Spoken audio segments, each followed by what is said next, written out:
Yesterday was a big day for Americans advocating for equitable age legislation when the Senate Judiciary Committee advanced the Protecting Older Americans Act. It's not a done deal yet. This is just getting it out of committee where it can now hopefully go to the Senate for vote. So what is the bill about? Well, it's very, very important because it will eradicate forced arbitration by employers. And what does that even mean anyway?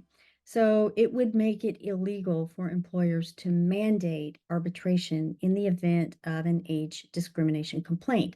And that's currently what many larger organizations require as part of their employee contract. In fact, about 65% of companies with more than 1,000 employees mandate forced arbitration, and more than half of private non-union U.S. employers, about 54%, use it.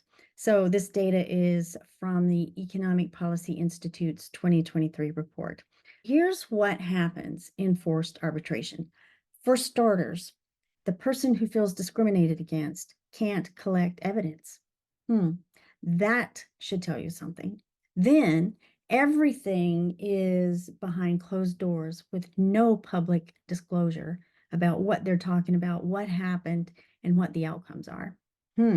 That sounds very suspicious. And finally, no one is able to talk about it because everyone is subjected to a gag order, and they're not allowed to discuss anything that happens or is said behind those walls. And that means that for over half of U.S. employers, age discrimination cases are not being reported. They're not being talked about. They're being swept under the rug. If this bill successfully passes through both the House and the Senate, then people who suffer from age discrimination will be able to file lawsuits in a public court of law.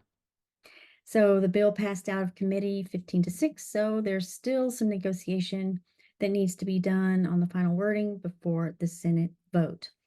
Other pending age legislation is the Protecting Older Workers Against Discrimination Act, otherwise known as POADA. This legislation aligns the burden of proof for age discrimination with the same standards that are currently in law, providing protections against discrimination for both race and national origin. So this means, for example, that job applicants will have the same kind of protections as job applicants that feel discriminated against based on race and national origin. The bill has been referred to the Senate Health, Education, Labor, and Pensions Committee. It's chaired by Bernie Sanders, and the POADA legislation actually will amend several other pieces of legislation. It's a rather complex piece of work, so it's worth going in and reading up on. Both of these pieces of legislation have been languishing in committees for years.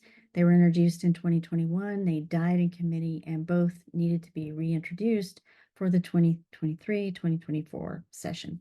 So if you're in the US and you want to be able to decide when you stop working, instead of having your employer tell you that, oh, you're 45, we don't want you anymore because you're too old, or that's 45. What about 55 or 65 or 75 or 85?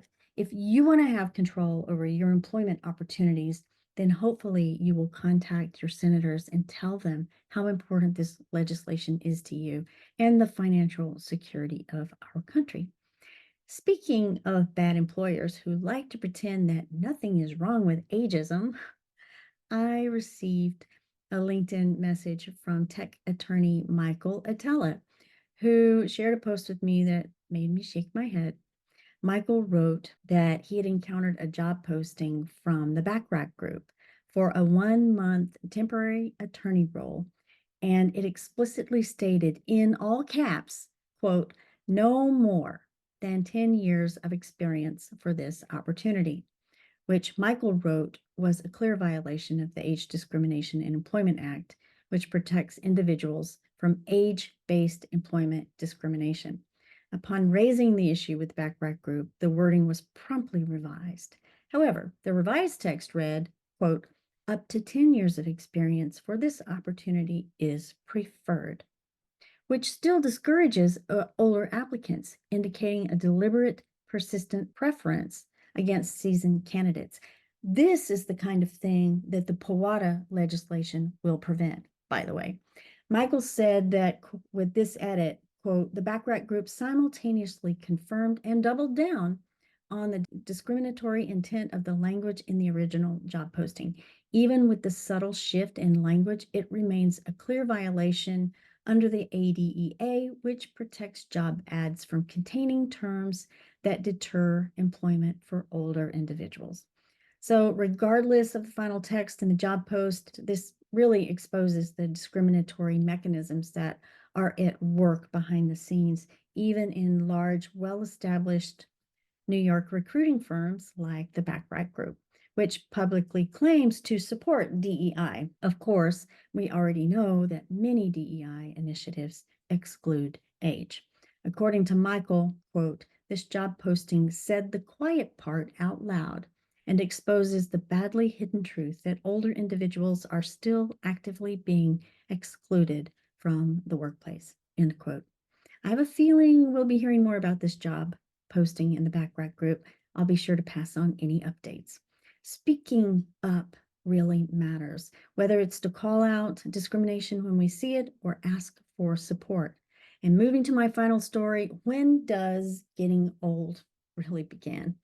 A few days ago, the National Geographic released an article that emphasized what many of us have already come to know. People are living longer, they're staying healthier longer, and being older doesn't mean that we have to experience this decrease in physical or mental aptitude. And not only that, but the way each person ages is individual. We can't put all 70-year-olds together and expect them all to be the same or have the same capabilities, just like you can't put all 30-year-olds together and expect them to be the same.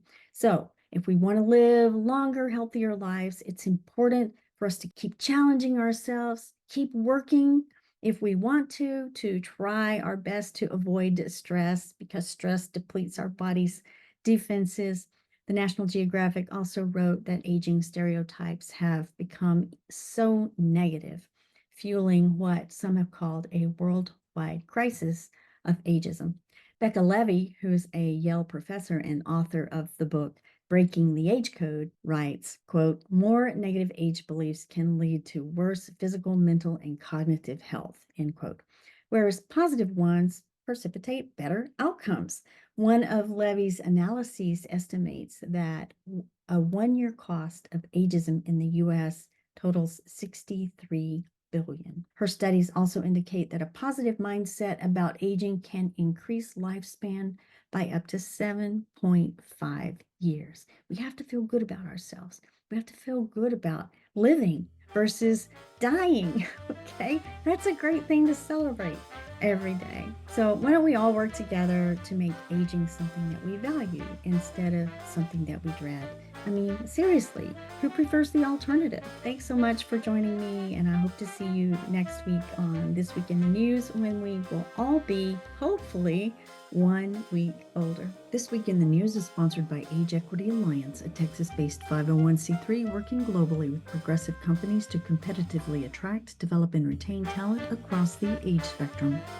If your company wants to understand more about how Age Equity Alliance can support your talent sustainability goals, email sheila.callaham@ageequityalliance.org. You can follow Age Equity Alliance on LinkedIn, listen to our podcasts on Spotify, watch hundreds of short videos to inspire team conversations about age and aging at work on our YouTube channel, or visit the website at ageequityalliance.org.